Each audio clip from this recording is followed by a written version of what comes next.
అందరికీ నమస్కారాలండి. ఇవాళ అమరావతి క్యాపిటల్ సిటీ 48వ అథారిటీ మీటింగు సీఎం గారి యొక్క ఆధ్వర్యంలో జరిగింది. దీంట్లో ముఖ్యంగా ఏదైతే అడ్మినిస్ట్రేటివ్ టవర్స్లో భాగమైనటువంటి జిఐడి టవరు, తర్వాత హెచ్ఓడి ఆఫీసెస్ టవర్స్ 1, 2, 3, 4 వీటికి సంబంధించి టెండర్లు పూర్తయినాయి.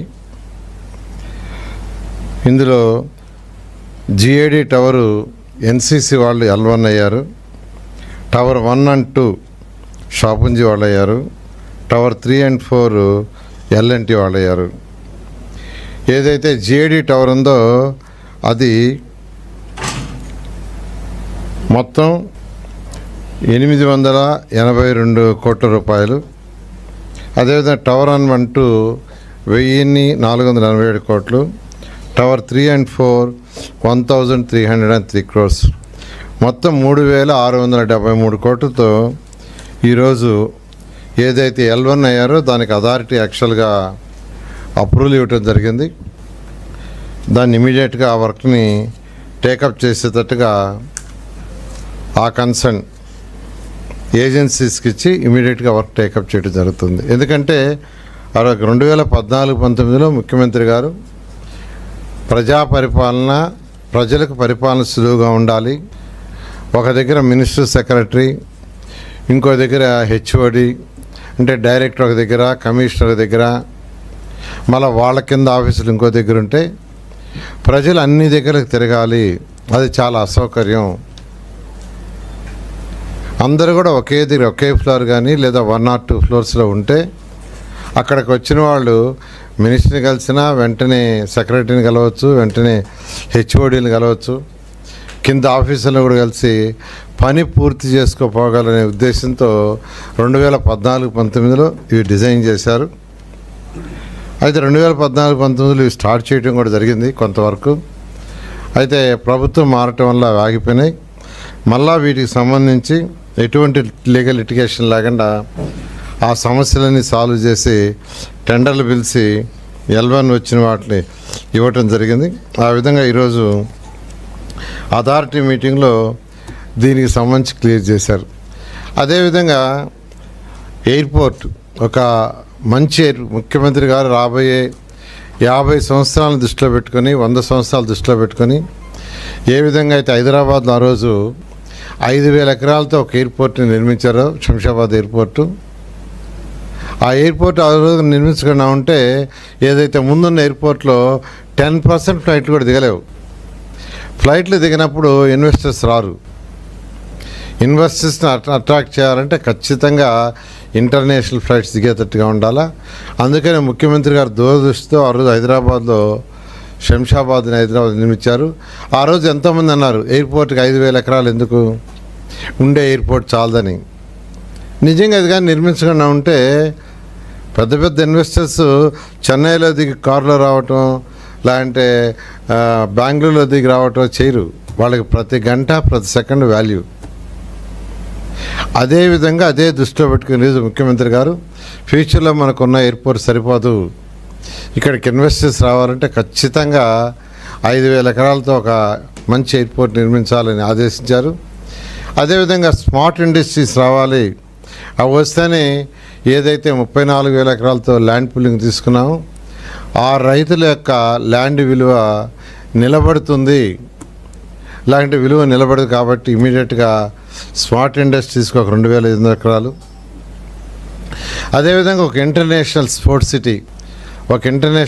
సిటీ నిర్మిస్తే సంవత్సరానికి 2-3 యాక్టివిటీస్ జరిగిన దానివల్ల అనేక హోటల్స్ వస్తాయి, అవి ఫిల్ అవుతాయి, ప్రభుత్వానికి GST పెరుగుతుంది, సర్వీస్ సెక్టర్ కూడా పెరుగుతుంది, దానివల్ల ఎంతోమందికి ఎంప్లాయ్మెంట్ వస్తుందనే ఉద్దేశంతో ఈ 3 ప్రాజెక్టులు టేకప్ చేయమన్నారు.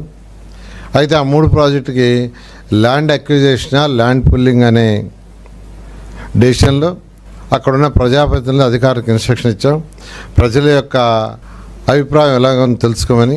ఆల్రెడీ ఎమ్మెల్యే భాష్యం ప్రవీణ్ గారు అక్కడ ఉన్న విలేజ్లతో గ్రామ కమిటీలు పెట్టి మాట్లాడితే దాదాపు 24,000 ఎకరాలను యాక్చువల్గా ల్యాండ్ పుల్లింగ్కి ఇవ్వడానికి వాళ్ళు యాక్సెప్ట్ చేశారు. అదేవిధంగా మిగతా ప్లేస్లో కూడా యాక్చువల్గా వర్కౌట్ చేస్తున్నారు. ఇవి వీలైనంత తొందరలో చేయడానికి సంబంధించి కొన్ని రూల్స్ అండ్ రెగ్యులేషన్స్, అంటే ఇప్పుడు ఏదైతే land pulling rules and regulations పెట్టామో అది 217 చదరపు కిలోమీటర్లకే ఆల్రెడీ ఉన్నదానికే, వాటిని ఎక్స్టెండ్ చేసేదానికి ఈరోజు అథారిటీలో పర్మిషన్ తీసుకున్నాం. ఆ విధంగా ఈరోజు అథారిటీలో మేజర్గా ఈ టవర్స్, ల్యాండ్ పుల్లింగ్ సంబంధించి వాటికి, అదేవిధంగా ఎడ్యుకేషన్ ఇన్స్టిట్యూషన్స్, హెల్త్ ఇన్స్టిట్యూషన్స్ ఉన్నాయి. వాళ్ళు యాక్చువల్గా రిజిస్ట్రేషన్కి సంబంధించి రిజిస్ట్రేషన్ ఫీజు వాటికి సంబంధించి కొంత ఎగ్జంప్షన్స్ అడిగారు. దాని మీద కూడా యాక్చువల్గా ఈరోజు నిర్ణయం తీసుకోవడం జరిగింది. ఈ విధంగా ఈరోజు అమరావతి క్యాపిటల్ సిటీలో ఈ యొక్క 48 అథారిటీలో ముఖ్యంగా ఈ విషయాల మీద నిర్ణయం తీసుకోవడం జరిగింది.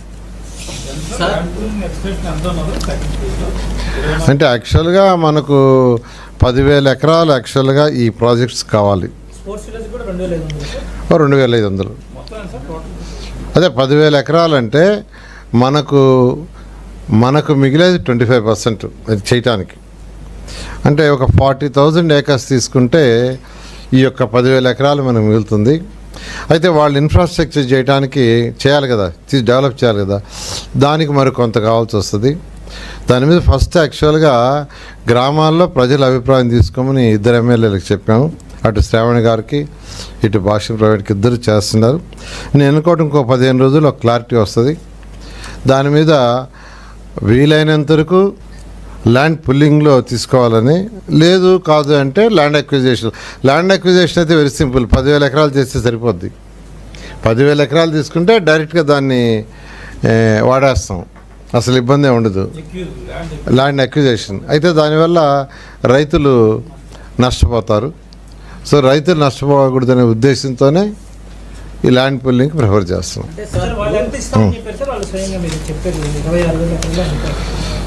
భాష్యం ప్రవీణ్ గారు ఏదైతే డిస్కస్ చేశారో ఆయన విలేజ్లో 24,000 ఎకరాలు యాక్చువల్గా ఆల్మోస్ట్ ఇవ్వటానికి గ్రామ కమిటీలు వాళ్ళు యాక్సెప్ట్ చేశారు. శ్రావణ్ గారు కూడా 3 గ్రామాలు యాక్చువల్గా చేశారు.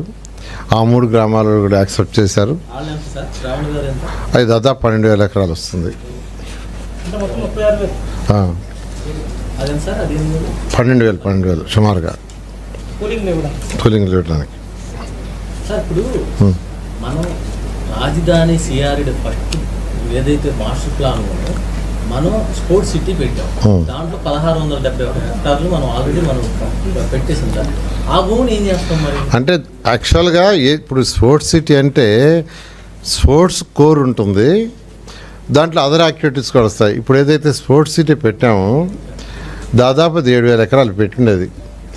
దాంట్లో యాక్చువల్గా ఏంటంటే డిఫరెంట్ పీపుల్కి, అంటే ఎవరైతే ల్యాండ్ ఇచ్చారో తిరిగి ల్యాండ్ ఇచ్చాం.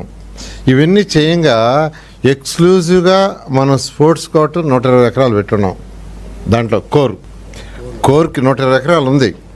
అయితే ముఖ్యమంత్రి గారు ఏంటంటే ఇంటర్నేషనల్ స్టాండర్డ్ స్పోర్ట్స్ కావాలి, ఆల్ యాక్టివిటీస్ రావాలి ఇంటర్నేషనల్.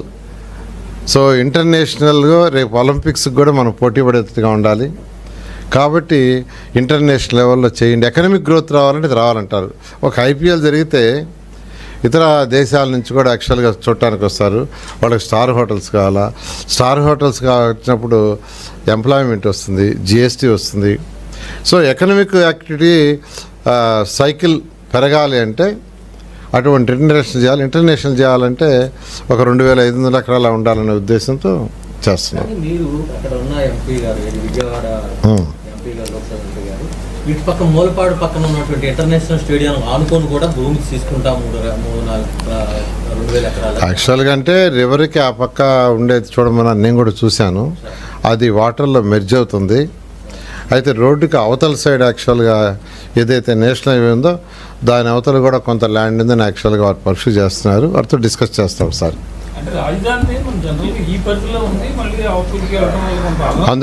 అందుకని సీఎం గారు చాలా క్లారిటీ ఇచ్చారు.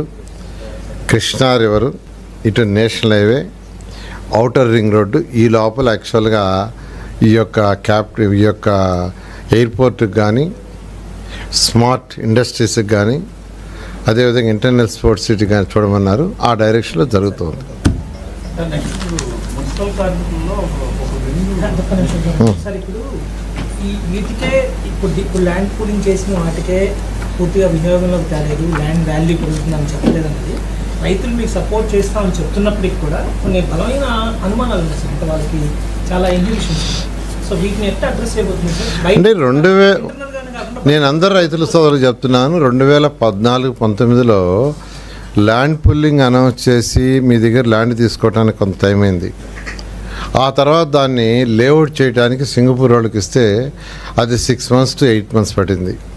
అదైన తర్వాత మళ్ళా దాంట్లో యాక్చువల్గా అంటే వాళ్ళు చేసింది మాస్టర్ ప్లాన్, తర్వాత లేఅవుట్ చేయడానికి మళ్ళా ఒక 6 months పట్టింది. అదైన తర్వాత అక్కడ టవర్స్ అవి కట్టడానికి యాక్చువల్గా అది చేయటానికి ఫస్ట్ మాకి అని యాక్చువల్గా జపాన్ వాళ్ళకి ఇచ్చాం. వాడు సరిగా చేయకుండా ఉంటే ఒక 8 నెలలు పోయింది. ఆ తర్వాత లండన్, ఇవన్నీ అయిపోయే లోపల ఏంటంటే 2018 వచ్చేసింది.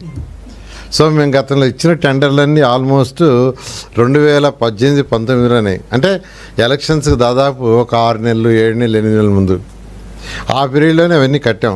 ఇప్పుడు ఇంకొక 4 సంవత్సరాలు ఉంది.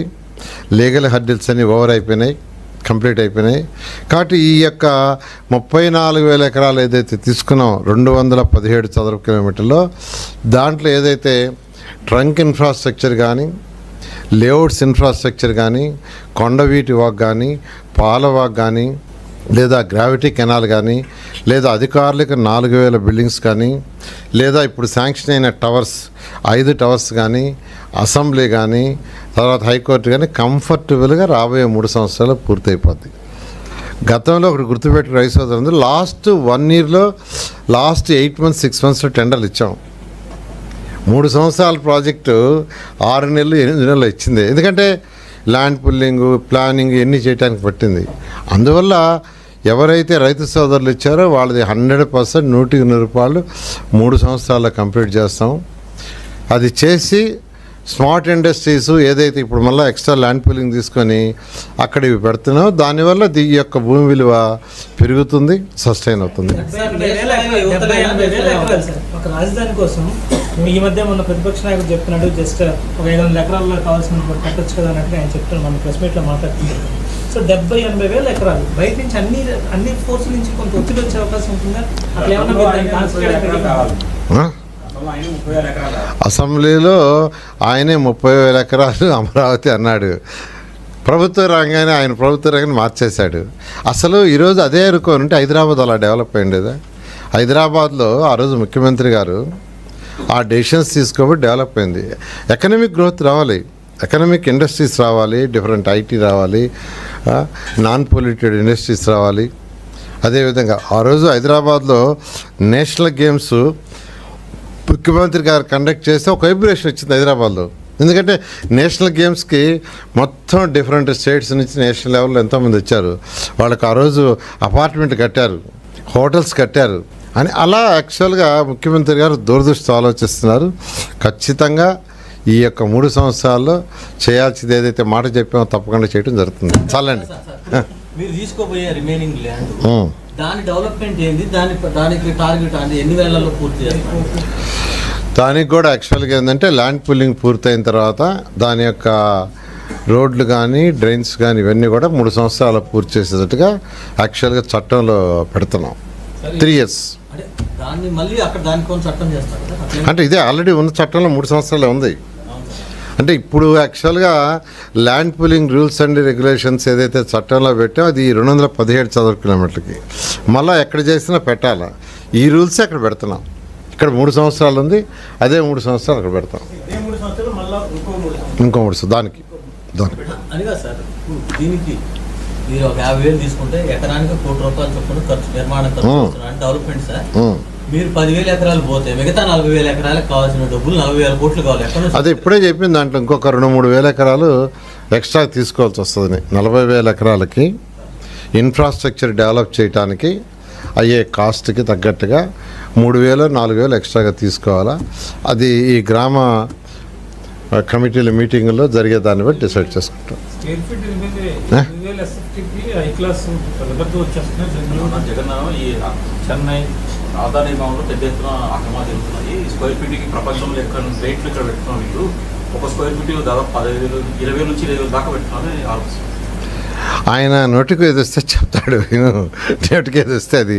ఇవి ఎస్ఎస్ఆర్ రేట్లు 23 మంది సీఈలు కలిసి డిసైడ్ చేసిన రేట్లు, స్టీలు, సిమెంట్ ఇవన్నీ. ఇప్పుడు దాని ప్రకారం పోతున్నాము. నేను మొన్న మొత్తం మీకు చెప్పా, స్టీల్ రేట్ అప్పుడెంత ఇప్పుడెంత, సిమెంట్ రేట్ ఎంతని. ఏదో బురద జల్లాలని చల్లటం తప్పితే ఆయన చెప్పేదంటే పసే లేదు. ఆయనకి అసలు మాట్లాడే రైటే లేదు. ఓకే, యూనియన్ ఏం లేదు యాక్చువల్గా. అంటే అక్కడ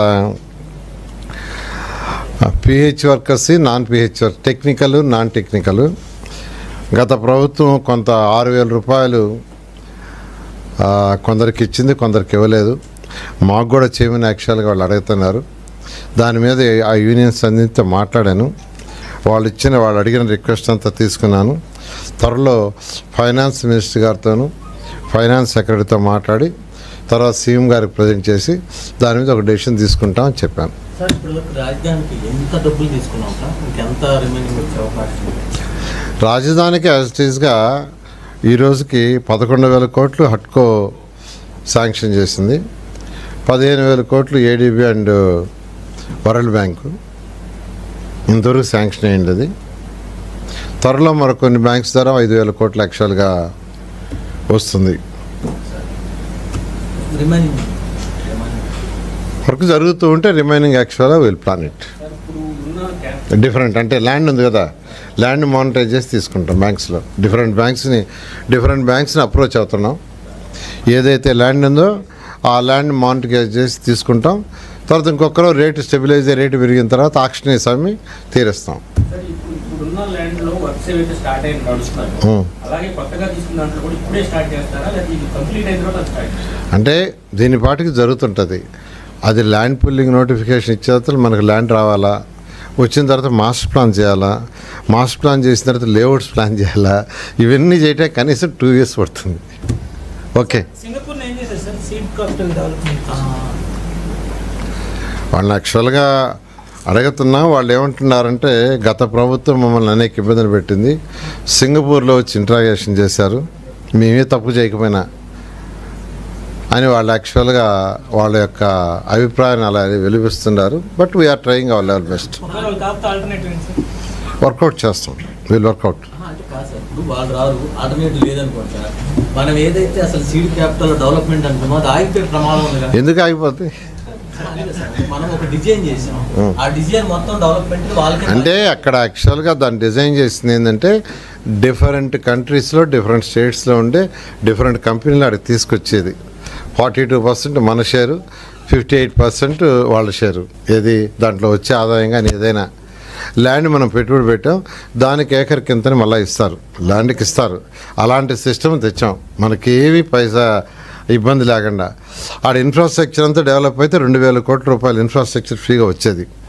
15 సంవత్సరాల తర్వాత వాళ్ళు వదిలేయాలి ఇన్ఫ్రాస్ట్రక్చర్, రోడ్లు, డ్రైన్స్ అన్నీ సిఆర్డీకి. అట్లా చాలా చక్కగా ప్లాన్ చేసాం. కానీ గత ప్రభుత్వం సింగపూర్ పోయి వాళ్ళని ఇంట్రాగేషన్ చేశారు. వాళ్ళు ఏ తప్పు చేయనప్పుడు మాకెందుకని యాక్చువల్గా చేశారు.